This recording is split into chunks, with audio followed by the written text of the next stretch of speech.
بسم الله الرحمن الرحيم. الحمد لله نحمده ونستعينه ونستغفره ونؤمن به ونتوكل عليه ونعوذ بالله من شرور أنفسنا ومن سيئات أعمالنا. من يهده الله فلا مضل له ومن يضلله فلا هادي له.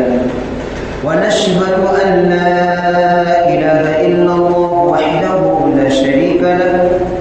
ونشهد أن سيدنا وسندنا ونبينا ومولانا محمدا عبده ورسوله صلى الله عليه وعلى آله وأصحابه وأزواجه وذرياته وسلم تسليما كثيرا كثيرا.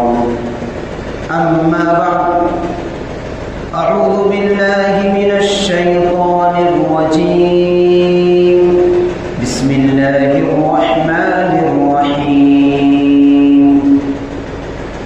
إن وليي الله الذي نزل الكتاب وهو يتولى الصالحين. وقال تعالى: صبغة الله ومن أحسن من الله صبغة ونحن له عابدون. صدق الله العلي العظيم وصدق رسوله النبي الكريم. محترم بزرگوں اور عزیز ساتھیوں، گزشتہ جمعے میں رہبر شریعت پیر طریقت شیخ عبدالقادر جیلانی رحمۃ اللہ علیہ کا تذکرہ کیا گیا تھا.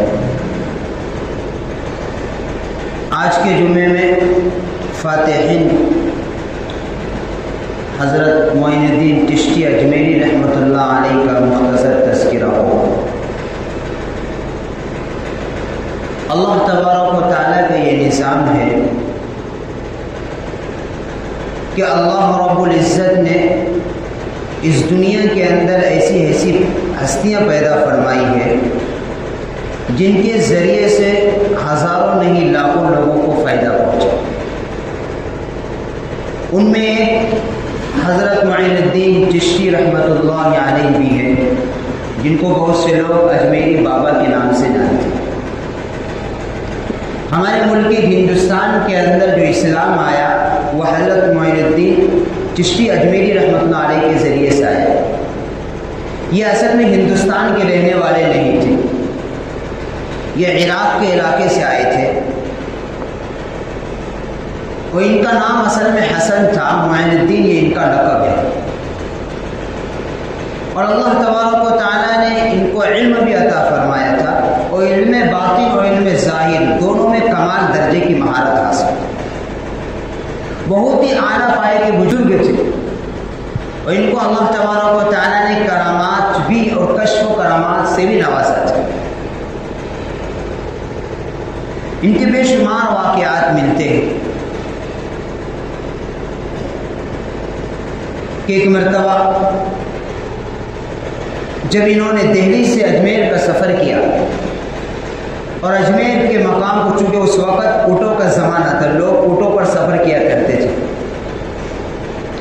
انہوں نے بھی دہلی سے اجمیر کا سفر کیا اور اجمیر پر پہنچے تو وہاں کے لوگوں نے شکایت کی. وہاں کے جو گورنر تھے اس علاقے کے، اس سے شکایت کی تو اس گورنر نے وہاں سے ان کو جانے کا حکم دیا.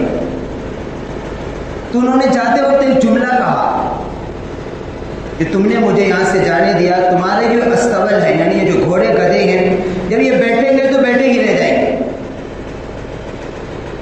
چنانچہ یہ تو وہاں سے ہٹ گئے اس جگہ سے. جب وہ ان کے جو بادشاہ کے جو کچھ جانور تھے، پورا دن ہو گیا، شام ہو گئی، اٹھا رہے تو اٹھ ہی نہیں رہے، نہ چارہ کھانے کے لیے اٹھ رہے. ایک دن دو دن گزر گیا تو بھی سمجھ میں آیا، کسی نے کہا بادشاہ سے، تو بابا جو تھے انہوں نے جاتے وقت ایک جملہ کہا تھا کہ جو تمہارے جانور یہ بیٹھیں گے تو بیٹھے ہی رہ جائیں گے، اٹھیں گے نہیں. تو بادشاہ نے معذرت کی، حضرت سے آ کر معذرت کی اور معافی مانگی تو پھر خواجہ معین الدین چشتی اجمیری رحمۃ اللہ علیہ نے اشارہ کیا تو سارے جانور کھڑے ہو گئے. وہاں ایک تالاب تھا جس کو انا ساگر کہتے ہیں. تو بادشاہ نے پھر آرڈر دیا کہ تم چونکہ وہاں کے لوگوں نے شکایت کی، ان کا قافلہ تھا، کہا تم اس تالاب سے پانی استعمال نہیں کرو. تو ظاہر سی بات ہے زندگی گزارنے کے لیے پانی کا استعمال ضروری ہے. اور اس زمانے میں اتنی سہولت تھی نہیں کہ جگہ جگہ پڑھنے لگے ہوئے تھے. نہیں، لوگ پورے اس شہر کا، اس علاقے کا پورا جو پانی استعمال کرنے کا جو مدار و مدار اسی تالاب، اسی جھیل پر تھا. تو بادشاہ نے منع کر دیا. وہاں کا جو گورنر تھا اس نے کہا کہ تم اور تمہارے قافلے والے اس جھیل سے پانی استعمال نہیں کر سکتے. تو کہا ٹھیک ہے ہم نہیں کریں گے، لیکن ایک پیالہ پانی لینے کے لیے دے دو. کہا ٹھیک ہے ایک پیالہ لے لو. تو حضرت خواجہ معین الدین چشتی اجمیری رحمۃ اللہ علیہ نے کسی خادم سے کہا کہ جاؤ ایک گلاس اس تالاب سے پانی لے کر آؤ. جو اس خادم نے تالاب میں جب وہ اپنا گلاس ڈالا تو پورے تالاب کا پانی اس گلاس کے اندر آ گیا. ہم لوگ پریشان، کیونکہ پورے اس علاقے کے سارے لوگوں کا مدار پانی اسی تالاب کے پانی پر تھا. تو پھر بادشاہ آیا، معافی مانگی. تو اللہ تعالیٰ پھر انہوں نے خواجہ معین الدین چشتی اجمیری رحمۃ اللہ علیہ نے اسی خادم سے کہا کہ وہ جو گلاس تم لے کر آئے اس گلاس کے پانی کو پھر اس تالاب میں ڈالیں. جب ڈالا تو تالاب پوری پانی سے بھر گئی. اس واقعے کو دیکھ کر وہاں کے جتنے لوگ تھے اس وقت سب نے اسلام قبول کیا. تو بڑے پائے کے بزرگ تھے. اللہ تبارک و تعالیٰ نے حضرت خواجہ معین الدین چشتی اجمیری رحمۃ اللہ علیہ کو بڑے کشف و کرامات بھی عطا فرمائے تھے. اسی دہلی سے اور اجمیر کے سفر میں لکھا ہے کسی نے کہ تقریباً 1,00,000 لوگوں نے اس کے ہاتھوں پر ایمان قبول کیا. آپ کے اخلاق اور آپ کے کردار کو دیکھ کر لوگ اسلام کے اندر داخل ہوتے. آپ کے چہروں کو دیکھ کر لوگ اسلام کے اندر اتنا نورانی چہرہ، اتنی خوبصورت چہرہ. اور وہ ایک جگہ نہیں رہتے تھے بلکہ اکثر سفر میں رہتے تھے. وہ آخر زمانے میں کسی اشارے کی وجہ سے انہوں نے اجمیر کو اپنا مقام بنا تھا، ورنہ وہ سفر کرتے رہتے. اور جب وہ سفر کرتے تھے تو ان کے ساتھ کبھی 300، کبھی 400، کبھی 500، کبھی 700 کا قافلہ رہتا تھا، مجمع رہتا تھا. اور ان کے مجمع میں بہت سے لوگ بڑے بڑے گھرانے کے رہتے تھے، بڑے بڑے بادشاہ بھی بسا اوقات رہتے تھے، لیکن عام لباس میں رہتے تھے اور کسی کو اجازت نہیں ہوتی تھی بتانے کی. ہمارا رئیس لوگ کے شہزادے بھی ہوتے تھے اس وقت. تو قافلہ کہیں کسی جگہ جا کر پڑاؤ ڈالتے تھے وہاں کے لوگوں کی اجازت کے ذریعے سے. اور وہ کہتے تھے کہ ہم یہاں 3 دن قیام کریں گے اور ہمارا مقصد ہمیں اللہ کا ذکر، اللہ کو یاد کریں گے. ان کا ایک طریقہ تھا. چنانچہ ایک مرتبہ ایک جگہ پڑاؤ ڈالا انہوں نے اپنے قافلے کے ساتھ. اور ان کی عادت شریفہ یہ تھی کہ جب 3 دن گزر جاتے تھے تو جب آخر وقت جب وہاں سے کوچ کرنے کا ارادہ ہوتا تھا تو یہ دعائیں کرتے تھے. دعا جب کرتے تھے تو پورا مضمر ہوتا تھا آوزاری سے. وہ یہ دعا صرف اپنے لیے نہیں کرتے تھے، وہ جو غیر قومیں جو بھائی تھے ان کے لیے بھی دعا کرتے تھے. وہ لوگ دیکھ کر تعجب کرتے تھے یہ بابا ہے، یہ ہمارے لیے دعائیں کر رہے ہیں. ہم نے اسے نہ کھانا دیا نہ پینا دیا، صرف اجازت دے دی، اپنا کھاتے ہیں، اپنے بستر پر سوتے ہیں، ہم سے نہ کچھ مانگتے ہیں نہ کچھ لیتے ہیں، پھر بھی ہمارے لیے دعائیں کرو تو متاثر ہو. ان کی عادت یہ تھی بھی کہ وہاں سے کوچ کرنے سے پہلے ایک عام دعوت کرتے تھے. چنانچہ اس علاقے میں جہاں ٹھہرے تھے خادم سے کہا کہ یہاں جتنے بھی گھر ہیں سب کو جا کر کہہ دو کہ بابا کی طرف سے شام کی دعوت ہے. چنانچہ سب لوگ آ گئے. خواجہ معین الدین چشتی اجمیری رحمۃ اللہ علیہ بھی بیٹھے اپنے عام لوگوں کے ساتھ کھا رہے ہیں. بیٹھ کر کھا رہے تو دیکھا دور میں ایک شخص جو ہے اپنی سر پر کوٹری کچھ اس کے سر پر ہے اور وہ جا رہا. تو اپنے کسی خادم سے کہا کہ پورے گاؤں کے لوگ تو آئے ہیں. خادم سے کہا جا کر پوچھو وہ کیوں نہیں آئے بابا کی دعوت میں. چنانچہ خادم بھاگا ہوا گیا اور اس سے پوچھا تم دعوت میں کیوں نہیں آئے؟ سب لوگ پورے گاؤں کے لوگ آئے ہیں، تم دعوت میں نہیں آئے. کہا میں کہاں آ سکتا ہوں، یہ بڑے لوگ ہیں، میں تو ایک بھنگی آدمی ہوں، میں کہاں جا سکتا ہوں. یہ بات آ کر اس خادم نے خواجہ معین الدین چشتی اجمیری رحمۃ اللہ علیہ سے کہا. خادم کو کہا کہ لوٹا لو، پانی بھرو اس میں اور جاؤ اس کا پیر ہاتھ دھلا کر میرے پاس لاؤ۔ چنانچہ خادم گیا، ان کا پیر ہاتھ منہ دھلا کر لے کر آیا، اور خواجہ معین الدین چشتی اجمیری رحمۃ اللہ علیہ نے اپنے پاس بٹھایا۔ کون؟ بھنگی کو۔ لکھا ہے کسی نے، کہا کہ مجھے نہیں معلوم کہ اس نے جو لقمہ اٹھایا وہ پہلے منہ کے اندر گیا کہ ایمان کا نور اس کے اندر پہلے گیا، اور اس نے جوش سے کلمہ پڑھا اور اسلام کے اندر داخل۔ یہ اللہ والوں کی نظر ہوتی ہے کہ ایک نظر سے کسی کی زمین کی کایا بدل جاتی ہے۔ جب کسی اللہ والے کی صحیح نظر کسی پر پڑ جاتی ہے تو پھر اس کے لیے عمل کرنا آسان ہو جاتا ہے، اس کے دل سے غفلت ختم ہو جاتی ہے، دل کی دنیا ہی بدل جاتی ہے۔ اس نے کہا اس بھنگی کے دل میں مجھے نہیں معلوم کہ لقمہ پہلے اندر گیا کہ ایمان کا نور پہلے اندر چلا گیا۔ تو خواجہ معین الدین چشتی اجمیری رحمۃ اللہ علیہ کے اخلاق سے، ان کے اعمال، ان کی کردار، ان کی امانت و دیانت داری سے اس ملک ہندوستان کے اندر اسلام پھیلا، اور اس ملک ہندوستان کے اندر رہنے والے ہر ایک مسلمان پر خواجہ معین الدین چشتی اجمیری رحمۃ اللہ علیہ کا احسان رہے گا۔ ان کی قربانی، ان کی محنت، ان کی جد و جہد۔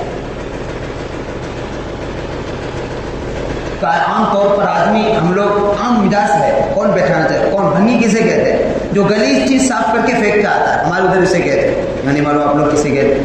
بس عام طور پر ایسے آدمی کو لوگ اپنے پاس بیٹھانا بھی پسند نہیں کرتے۔ بس اوقات اس نفسیاتی چیز ہے، یہ نہیں کرتے لوگ، اس لیے عام طور پر ایسے آدمی کے کپڑے بھی گلیز رہتے ہیں اور اس کو گلیز اٹھاتا ہوا دیکھتا ہے تو لوگ نفرت بھی کرتے ہیں، لیکن اسلام میں اس کی جگہ نہیں۔ لیکن وہ چونکہ اصل اسلام ان کے اندر تھا اور وہ دین کو سمجھے ہوئے تھے، اور وہ ہم جیسے کچے نہیں تھے، وہ خواجہ معین الدین چشتی اجمیری رحمۃ اللہ علیہ تھے۔ انہوں نے اس بھنگی کو بلایا، منہ کان دھلوایا، اپنے پاس بٹھایا، اور وہ لقمہ اپنے ہاتھ سے اٹھایا، اور وہ لقمہ اندر جانے سے پہلے ایمان کا نور اندر جا چکا تھا۔ ایسے اسلام پھیلا۔ ان کے بھی شمار کرامات ہیں۔ شروع میں نے 2 کرامات ان کے سنائے کہ جب اللہ والے، اسی لیے کہتے ہیں کہ کبھی کسی سے پنگا لینا، کبھی اللہ والوں سے پنگا نہیں لینا۔ دنیا میں کسی سے بھی پنگا لینا، وہاں تم جیت بھی سکتے، ہار بھی سکتے، اور اللہ والوں سے پنگا لے لو گے تو کہتے ہیں زندگی تو برباد ہو ہی جائے گی، نسلیں بھی برباد ہو سکتی۔ اور ان کے پاس بڑے بڑے عمرا، بڑے بڑے حکمراں آتے تھے، ان کی مجلس میں بیٹھا کرتے تھے، ان کی باتوں کو سنا کرتے تھے۔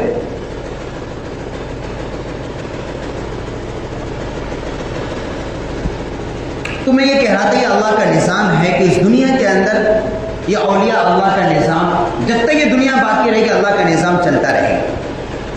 وہ اس لیے ضروری ہے کہ جسمانی بیماریوں کو دور کرنے کے لیے ڈاکٹرس ہے، اور جسم کی توانائی کے لیے، اس کو صحت تندرستی رکھنے کے لیے غذا ہے۔ اسی طرح انسان کے روح ہے، اس کو غذا پہنچانے کے لیے، اس کی بیماری کو دور کرنے کے لیے ڈاکٹر کو ہونا ضروری ہے، اور اس روحانی بیماری کو دور کرنے والے اس کے ڈاکٹر اولیاء اللہ ہوتے ہیں۔ یہ عام انسان نہیں کر سکتے۔ مثال کے طور پر کسی کے اندر جھوٹ بولنے کی بیماری ہے، یہ باطنی بیماری دکھے گا نہیں ظاہر سے۔ کسی کو بدنگاہی کرنے کی بیماری ہے، یہ باطنی بیماری، اس کا تعلق دل سے، ظاہر سے نہیں۔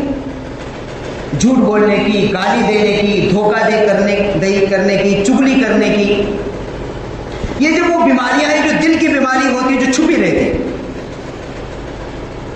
کسی کی دل کے اندر بڑائی ہے، تکبر ہے، یہ سب چھپا ہوا ہے۔ آخرت سے غفلت، یہ سب چھپی ہوئی بیماری ہے جو دلوں کی بیماری ہے۔ تو اس کو دور کرنے والے اللہ کے ولی ہوتے ہیں،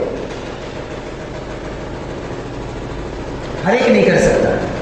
ماہر حکیم ہو، ان کو اچھا تجربہ ہو، 10-20 سال کا، ان کے پاس جائیں گے تو صرف نبض دیکھ کر بتا دیتا ہے کہ تجھے فلاں بیماری ہے، صرف وہ نبض دیکھے گا۔ کیوں؟ صرف اس تجربات سے وہ چیز حاصل ہو گئی، اس کے 20 سال کا، 15 سال کا، 40 سال کا تجربہ ہے۔ بعض جتنے ماہر ہوتے ہیں حکیم لوگ، کہ دیکھتے ہی آدمی کو بتا دیتا ہے کہ تجھے فلاں بیماری ہے۔ اسی طرح بعض اللہ والے ایسے ہوتے ہیں جو چہرے کو دیکھ کر ان کے پاس جاتا ہے تو معلوم ہو جاتا ہے اس دل کے اندر کیا بیماریاں چھپی، اور انسان نہیں معلوم کر سکتا.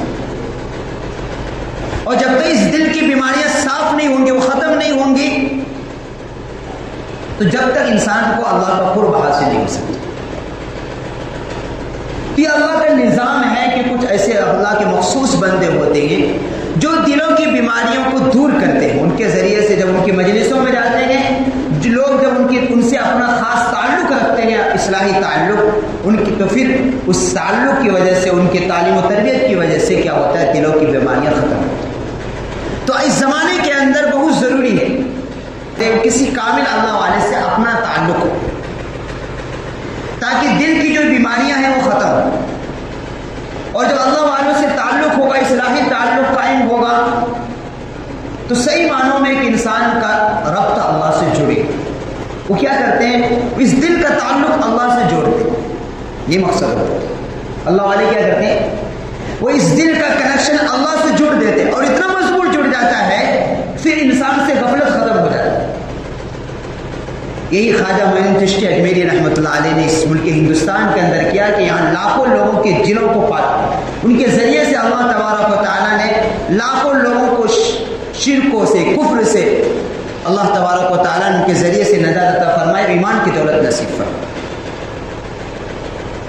لوگ ان کے چہرے کو دیکھ کر ایمان کے اندر داخل ہو جاتے ہیں. اتنا نورانی چہرہ، اخلاق کو دیکھ کر لوگ ایمان کے اندر داخل ہو جاتے ہیں.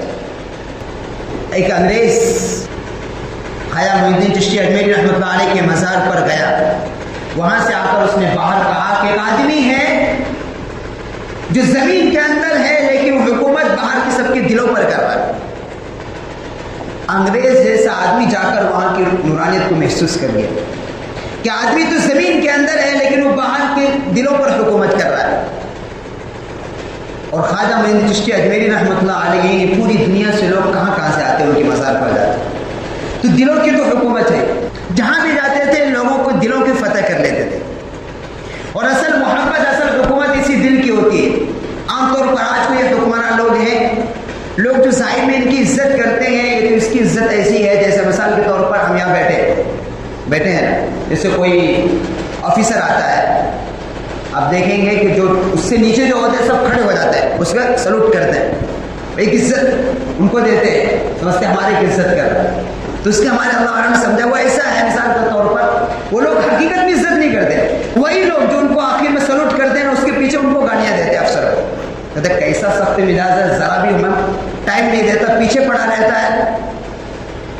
جو لوگ سامنے سلوٹ کرتے ہیں، دکھاتے ہیں میں تمہارا احترام کر رہا ہوں، وہی لوگ اس کے پیچھے کیا کرتے ہیں، گالیاں دیتے. وہ ظاہری عزت دکھاتے، دل میں نہیں ہے. تو ایسا جیسے ہم لوگ یہاں بیٹھے، مثال کے طور پر اوپر سے سانپ گر گئے تو سب بھگ جائے گا، نہیں بھگے گا. دیکھے گا تکلیف دینے والا جانور ہے، اس کی تکلیف سے بچنے کے لیے سب کیا ہوگا، کھڑا ہو جائے گا. تو ویسے اس افسر کا ہے یا اس منسٹر کا ہے یا اس وزیر کا ہے جس کو لوگ کھڑے ہو کر احترام کرتے. کیوں کرتے ہیں؟ اس لیے تاکہ اس کی تکلیف سے، اس کے شر سے میں بچ جاؤں. لیکن یہ جو اللہ والے ہوتے ہیں یہ ایسا نہیں، یہ دلوں کو فتح کرتے ہیں، ان کی دلی محبت ہوتی. تو انگریز نے کہا کہ آدمی تو زمین کے اندر ہے لیکن یہ باہر اس کے دلوں پر سب کو فتح کر رہا ہے. یہاں جو ان کے دلوں کے جو کشش ہے، لوگ جو جاتے ہیں وہاں پر جس عقیدت، جس محبت کے ساتھ، یہ کیا وہ محبت تو کھینچ کر لا رہی ہوں. یہ دلی تو دل کے اندر عظمت ہے، محبت ہے، عقیدت ہے، جبھی تو لوگ وہاں جاتے ہیں. اور صحیح معنوں میں یہ اللہ والے کیا ہوتے ہیں، یہ دلوں کے بادشاہ ہوتے ہیں. اور اللہ والے جو ہوتے ہیں ان کی محبت جو ہوتی ہے دل کے اندر آتی ہے. تو خواجہ معین الدین چشتی اجمیری رحمۃ اللہ علیہ بھی ان بابرکت، ان خاص اور مخصوص بندے میں سے تھے جن کو اللہ تبارک و تعالیٰ نے منتخب فرمایا اسلام کی اشاعت کے لیے، دین محمدی کی صحیح ترجمانی کے لیے. اور اللہ تبارک و تعالیٰ نے بھی ان سے بہت بڑا کام لیا کہ اس ملک ہندوستان کے اندر اگر اسلام کی نشو و نما ہوئی ہے، آئی ہے، تو خواجہ معین الدین چشتی اجمیری رحمۃ اللہ علیہ کے ذریعے سے. اور اس ملک ہندوستان کے اندر رہنے والے ہر ایک مسلمان پر ان کا احسان رہے. لیکن افسوس یہ ہے کہ آج خواجہ معین الدین چشتی اجمیری رحمۃ اللہ علیہ کے لوگوں نے تعلیمات کو بھلا دیا ہے. بڑی سنت کی سجائی تھی، ان کا اصل مشغلہ تو ذکر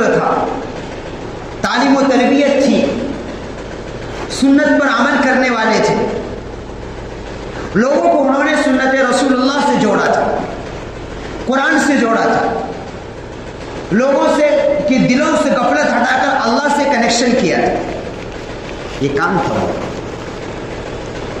لیکن اب جو زمانہ دور ہوتا گیا، لوگ ان کے نام پر خرافات میں اور بدعات کا شکار ہو گئے، اور ان کی جو اصل تعلیمات تھی، ان کی جو اصل زندگی تھی، وہ چھپ کر رہ گئی۔ بس اب لوگ صرف اپنی دنیاوی ضرورت کے لیے اور غلط ارادے سے اب اکثر لوگ حاضر ہوتے ہیں، بلکہ اگر صحیح نیت لے کر اور صحیح عقیدے کے ساتھ اللہ والوں کے مزار پر جائے تو فائدہ ہوتا ہے، لیکن لوگ اب دنیاوی ضرورتیں لے کر جاتے ہیں جن کی شریعت میں گنجائش ہے۔ تو اللہ والوں کی مزار کی زیارت باعث برکت ہے، اس سے بسا اوقات دلوں کی دنیا بدل جاتی ہے، فائدہ مند ہوتا ہے، لیکن عام طور پر لوگ ناعلمی کی وجہ سے اور علم کی جہالت کی وجہ سے فائدہ کی بجائے نقصان اٹھا کر آتے ہیں، اپنا ایمان، اپنا عقیدہ سب کچھ خراب کر لیتے ہیں، غلط نیت لے کر، دنیاوی مقاصد کو لے کر اللہ والوں کے مزاروں پر جاتے ہیں، جس سے اپنا ایمان اور عقائد سب خراب کر، بلکہ صحیح نیت لے کر اور برکت کی نیت سے حاصل ہو جائے تو کوئی حرج نہیں، اچھی چیز ہے۔ یہ خواجہ معین الدین چشتی اجمیری رحمۃ اللہ علیہ، انہوں نے 20 سال تک اپنے شیخ غیاث الدین برہانی رحمۃ اللہ علیہ کے پاس رہے، وہاں انہوں نے مجاہدے کیے، تعلیم و تربیت حاصل کی، اپنی اصلاح کرائی، اس کے بعد وہ ہندوستان آئے۔ اللہ والے بننے کے لیے مجاہدے کرنے پڑتے ہیں، لیکن اب ہمارے بزرگوں نے بتا دے بہت آسان ہے۔ آسان یہ ہے کہ انسان صرف اللہ کی نافرمانی سے بچ جائے، وہ اللہ کا ولی بن جائے، اللہ کی نافرمانی سے بچ جائے، وہ اللہ کا ولی بن جائے۔ اپنی زبان کو محفوظ رکھے، اس زبان کو اللہ کے ذکر علاوہ کوئی چیز نہ نکالے۔ ہم نماز بھی پڑھ رہے ہیں، ذکر بھی کر رہے ہیں، گالیاں بھی دے رہے ہیں تو ختم ہو گئے۔ آنکھ سے قرآن بھی پڑھ رہے ہیں، پھر آنکھ سے غلط بھی دیکھ رہے ہیں، ختم ہو گئے۔ ایسے اللہ کے ولی نہیں بنتے۔ اس کان سے اچھی بات بھی سن رہے ہیں اور پھر گانے بھی سن رہے ہیں، میوزک بھی سن رہے ہیں، ایسے اللہ کے ولی نہیں، بلکہ ان زبان کو، اس آنکھ کو، اس کان کو اور اس دل و دماغ کو 24 گھنٹے گناہ سے پاک رکھنا۔ دھوکہ دینے والا، جھوٹ بولنے والا، یہ نماز میں سستی کرنے والا، یہ قرآن کی تعلیمات سے دور رہنے والا، قرآن کی تلاوت نہ کرنے والا اللہ کا ولی کیسے بن سکتا؟ تو پہلے تو اپنے آپ کو کیا گناہوں سے محفوظ رکھنا، ان عاجز زوارے کو۔ دوسری بات، اپنے نمازوں کی پابندی کرنا۔ جس طریقے سے ہم جمعے کی نماز کو ضروری سمجھتے ہیں، اسی طرح ہر روز 24 گھنٹے میں 5 وقت کی نماز بھی فرض ہے، صرف جمعے کی نماز فرض نہیں ہم پر۔ ہر روز 24 گھنٹے میں جس طرح جمعے کی نماز فرض ہے جمعے کے دن، اسی طرح ہر روز 24 گھنٹے میں 5 وقت کی نماز فرض ہے، اسے بھی ادا کرنی ہو، اور اسی طرح ضروری ہے جس طرح جمعے کی نماز ضروری ہے۔ اور نماز پڑھنے کے ساتھ ساتھ اپنے عاجز جوارے کو گناہوں سے محفوظ رکھیں تو اللہ کا ولی ہے۔ خواجہ معین الدین چشتی اجمیری رحمۃ اللہ علیہ کو اس زمانے ان کا تذکرہ، کہ ان کی زندگی کیسی تھی ہمیں پڑھنی چاہیے، ان کی تعلیمات کیا تھی پڑھنا چاہیے، تبھی ہمیں صحیح معلوم ہوگا کہ واقعتاً یہ اللہ والے کیسے لوگ ہیں، ان کی کیا خدمات ہیں، ان کی کیا کرامات ہیں۔ کہتے جب انسان اللہ والوں کا جب تذکرہ پڑھتا ہے، ان کی زندگیاں پڑھتی ہیں، اس سے بھی دل کی غفلت ختم ہو جاتی ہے، اس سے بھی دل کی غفلت ختم ہو جاتی ہے، آخرت کی فکر پیدا ہو جاتی ہے۔ ایک بزرگوں نے یہ بھی لکھا ہے کہ اگر تمہیں اللہ والوں کی مجلسوں میں جانے کا موقع نہیں ملتا ہے تو دوسرا طریقہ یہ ہے کہ اللہ والے کی زندگیاں پڑھو۔ خواجہ معین الدین چشتی اجمیری رحمۃ اللہ علیہ کا سوانح حیات پڑھو، شیخ عبد القادر جیلانی رحمۃ اللہ علیہ کے سوانح حیات زندگیاں پڑھو، تو اس سے بھی دلوں کی غفلت دور ہو جاتی ہے۔ ایسے کلام یہ ہے کہ اس دور کے اندر اپنے آپ کو سیدھے راستے پر رکھنے کے لیے کوئی نہ کوئی ہمیں پکڑ لینا چاہیے راہ حق پر آنے کی، یا تو پھر ہمارا تعلق کسی کامل اللہ والے سے ہونا چاہیے۔ وہ نہیں کر سکتے تو دوسرا آسان طریقہ یہ بھی ہے کہ جو مسجد کا ماحول ہے اس ماحول کو میں پکڑ لینا، مسجد کے اندر تعلیم ہوتی ہے، مسجد وال جماعت بیٹھتی ہے، جو فکریں ہوتی ہے، اسی طریقے سے ملاقات ہوتی ہے، گھر گھر جاتے ہیں ملاقات کو، ایک مسجد کا ایک عمل ماحول ہے۔ اس کو پکڑ لینے سے بھی انسانوں کے سے بسا اوقات غفلت دور ہو جاتی ہے، اور اس کو آخرت کی فکر اس کے دلوں کے اندر آ جاتی ہے، اور وہ آخرت کی تیاری کی فکر کرتا ہے۔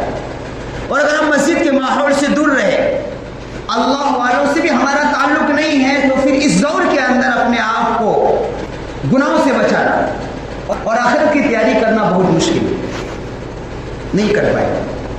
ہم چاہتے ہیں کہ ہمارے اندر سے غفلت دور ہو، ہم پکے سچے نمازی بن جائیں، تو ان 2 طریقوں میں سے کوئی ایک طریقہ ہمیں پکڑنا ہو، اور کے اندر تیسرا کوئی طریقہ نہیں۔ جو اس سے ہٹا ہوا ہے وہ اپنے آپ کو جائزہ میں کام، صرف ہم لوگ اسی لیے جمعے کی نمازی بن گئے کہ چونکہ مسجد کے ماحول سے ہم جڑے، اور جمعے کے نمازی بننے کی وجہ سے نجات نہیں ملے گی، یاد رکھیے۔ صرف اگر ہم جمعے کے اللہ کے گھر کو حاضری دیں گے تو یاد رکھیے ہمیں ذہن میں بٹھا لینا چاہیے، نجات ملنے والی نہیں، پہلے ٹھکائی ہوگی اس کے بعد جائے گا۔ اللہ حفاظت کرے۔ اس لیے اس دور کے اندر اپنے اندر سے غفلت ہم دور کرنا چاہتے ہیں، اور ہم چاہتے ہیں کہ ہماری آخرت بھی سنور جائے، تو مسجد والوں ماحول سے پکڑ لیں یا کسی اللہ والے سے جڑ کر رہنا۔ یہ 2 طریقے ہیں، دونوں کریں گے تو آپ خود اپنے اندر دیکھیں گے کہ کیسے نماز کی پابندی نہیں ہے۔ کتنے ایسے واقعات ہیں جنہوں نے ان ماحول کے اندر جڑ کر اپنے آپ کو بدل لیا۔ ہمیں تو فرض نماز نہیں پڑھنی ہوتی، بہت سے ایسے والے ہیں جنہوں نے اللہ والے سے تعلق کر کے آدھی رات میں اٹھ کر تہجد کی نماز پڑھ رہے ہیں۔ تہجد کی نماز پر ہم سے نمازوں کی پابندی نہیں ہو رہی، فجر کی نماز کی پابندی نہیں ہو رہی، ظہر کی نماز ہم سے نہیں پڑھا جا رہا ہے۔ کتنے ایسے بندے ہیں جو نفلیں پڑھتے ہیں، اور نفلوں میں کئی پارے پڑھتے ہیں، وہ بھی تو ہمارے انسانی تو ہے، کوئی فرشتے تو نہیں۔ کیا وجہ ہے؟ آخر کیا وجہ ہے؟ وہ بھی انسان، ہم بھی انسان، ہم کیوں نہیں کر پا رہے؟ اسی لیے نہیں کر پا رہے، ہمارے دلوں کے اندر بھی غفلت کا پردہ پڑا ہوا ہے، وہ ہٹا نہیں۔ وہ اس لیے نہیں ہٹا ہے کہ ہم نے اس ہٹنے کے جو طریقے ہیں اس کو اپنائے نہیں، نہ ہمارا کسی اللہ والوں سے تعلق ہے، نہ ہمارا مسجد والوں معامل سے ہم جڑے، دونوں سے کٹے ہوئے ہیں۔ اور جب دونوں سے کٹے رہیں گے تو ظاہر سی بات ہے غفلت چھائی رہے گی، اور جب غفلت چھائی رہے گی تو ہمیں 2 رکعت نماز پڑھنے کی بھی محتاج ہو جائے گی، یا پھر جمعے کی نمازی رہیں گے، یا پھر عید بقرعید اور خطبے کی نمازی رہ جائیں گے۔ اللہ حفاظت فرمائے۔ یہ مسلمانوں کی کام بھی نہیں، یہ سب بیماریاں ہیں، یہ دل کی بیماریاں ہیں۔ دل کی بیماریاں دور کرنے کا طریقہ یہی ہے کہ انسان اپنے اعمال کو مسجد والے اعمال سے جڑے، کسی اللہ والے سے اپنا تعلق قائم کرے تاکہ غفلت دور ہو، اور غفلت جب دور ہوگا تو ہم کم سے کم نمازوں کی پابندی کرنے والے بن جائیں، کم سے کم پورا نہیں تو قرآن کریم کے کچھ دیر تلاوت کرنے والے تو بنے، اللہ کا ذکر کرنے والے تو کچھ دیر بنے، کر کے کم سے کم اتنی زندگی اپنے آپ کو لانا ہے۔ نہیں لائیں گے، دنیا کماتے کماتے چلے جائیں گے قبر کے اندر، تو اللہ حفاظت فرمائے کہ پھر وہاں حساب بھی دینا ہے۔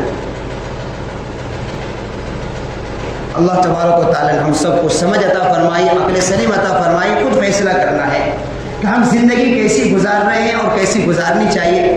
یہ دنیا یہ کھیل تماشے کی جگہ نہیں ہے، یہ امتحان گاہ ہے، یہ چند روز زندگی ہے، یہاں سے پوچھ کر کے جانا ہے۔ اور اگر ہم دنیا کماتے کماتے چلے جائیں گے، قبر کے گڑھے میں جائیں گے، تو پھر قبر کے سوال کے جواب کون دے گا؟ کون دے گا؟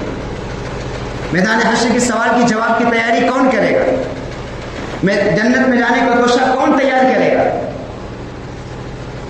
یہ سب اسی اپنے کام کے ساتھ، اپنے کاروبار کے ساتھ تیاری کرنی، کوئی خالی وقت آئے گا نہیں، اور بعد میں افسوس کا کوئی موقع بھی نہیں ملے گا۔ یہ دنیا ہی ہے، دنیا میں بار بار انسان کو موقع ملتا ہے، اسی لیے اللہ موقع دیتا ہے کہ جب ایک بار موت آ جائے گی، جب میدان حشر میں سے کھڑا کروں گا، اس کی کوئی عذر نہیں چلے گی۔